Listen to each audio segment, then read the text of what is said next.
कशा सगळे मस्त मजेत उन्हाळा चालू झालेला आहे. मे महिना पण येणार आहे. गरम गरम होत आहे. तर असं चांगलं मस्त असं होणारं मी तुम्हाला पटकन होणारं कैरीचं पन्ह दाखवणार आहे.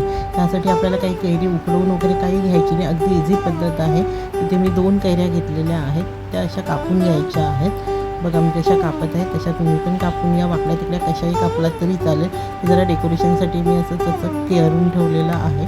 मी आपण ग्लासाला वगैरे लावू शकतो. पिताना आपल्याला असं वाटतं की मग आपण कुठेतरी मस्त रेस्टॉरंटमध्ये बसलो आहोत असं आपल्याला फील येतं ना, म्हणून तसं आपण काहीतरी करायचं. त्याच्या साल काढून घ्यायच्या. मी असं सगळं बाजूला करून घेतलं आहे आणि बारीक छोटे मोठे कसे पीस घेतला तरी चालेल. हे आपल्याला काही कुकरला लावायचे नाही आहेत. अगदी इझी आणि पटकन होणारी रेसिपी आहे. थंडगार पण तुम्ही करू शकता. नॉर्मल प्यायला तरीही चालेल. जर आपल्याकडे पाहुणे येणार असेल, अचानक कोणी आलं तरी पण त्यांना पण असं आपण पटकन करून देऊ शकतो.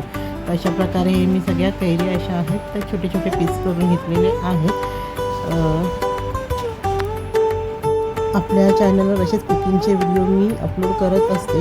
तर जर कोणी चॅनलला सबस्क्राईब केलं नसेल तर नक्की करून घ्या, म्हणजे तुम्हाला पण बघायला मिळतील.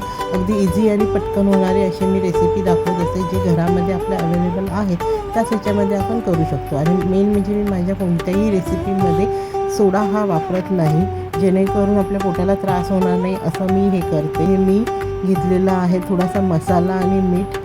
आणि ते मी कुठे लावणार आहे ते पण बघा. ग्लासाला पण लावणार आहे आणि आपल्या ह्याच्यामध्ये पण टाकणार आहे, म्हणजे आपल्याला एक छान टेम्पटिंग अशी चव येते त्याच्यामध्ये. ते इथे मिक्सरच्या भांड्यामध्ये मी जे कैरीचे तुकडे केले होते ते सगळे टाकलेले आहेत.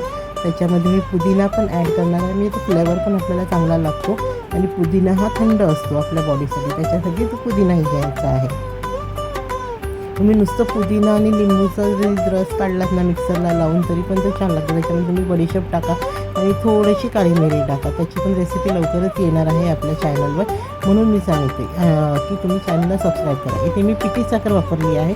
तुम्ही ते गुळही वापरू शकता. गुळाची पण चांगली लागते. गुळ आयुर्वेदिक असतं आणि चांगलं असतं, त्याच्यामुळे तुम्ही गुळ पण वापरू शकता. पण इथे मी पिठी साखर वापरलेली आहे. जर तुम्हाला गुळाची रेसिपी हवी असेल तर मला सांगा, मी तोही व्हिडिओ अपलोड करेन. मला कमेंटमध्ये सांगा की गुळाचं कसं मेजरमेंट आहे ते. आणि ह्याच्यामध्ये मी लिंबू थोडासा घेतलेला आहे, आंबट चिंबट चांगलं लागतं म्हणून.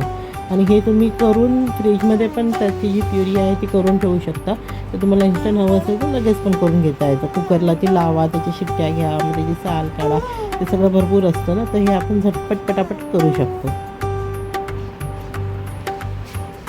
आपलं जे कोकम आगळ असतं ना त्याचं पण सरबत खूप छान लागतं. नॉर्मल सरबतपेक्षा तुम्ही कोकम आगळचं सरबत केलात ना ते खूप चांगलं लागतं. ही बघा, ही आपली अशी प्युरी झालेली आहे. ही तुम्ही अशी काचेच्या बरणीमध्ये भरून ठेवू शकता. आणि जेव्हा तुम्हाला हवं तेव्हा तुम्ही ते बर्फ टाका, त्याच्यामध्ये थोडंसं मीठ हवं असेल तर मीठ टाका आणि प्यायला रेडी असतं आपलं सरबत. इथे मी हे तुम्हाला दाखवत आहे काचेच्या बरणीत असं भरून ठेवू शकता. हे माझं थोडंसंच झालं आहे, जास्ती नाही झालं, कारण मी छोट्या कैऱ्या घेतलेल्या होत्या, कारण मला लगेच प्यायचं होतं. ज्याची मी तुम्हाला दाखवण्यासाठी सांगते की असं तुम्ही काचेच्या बरणीमध्ये ठेवू शकता. ओके, तर इथे थोडंसं पुदिन्याची पानं घ्यायची आहेत एका ग्लासामध्ये. लिंबू, आलं पण चालतं, आलं पण चांगलं लागतं, आलंही तुम्ही घेऊ शकता. आणि हे 2-3 चमचे टाकायचे, त्याच्यात बर्फ टाकायचं आणि पाणी टाकायचं आणि बस पियायचं. मग आपल्याला जसं हवं तसं छान लागतं ते. व्हिडिओ आवडला तर लाईक करा, शेअर करा, सबस्क्राईब करा.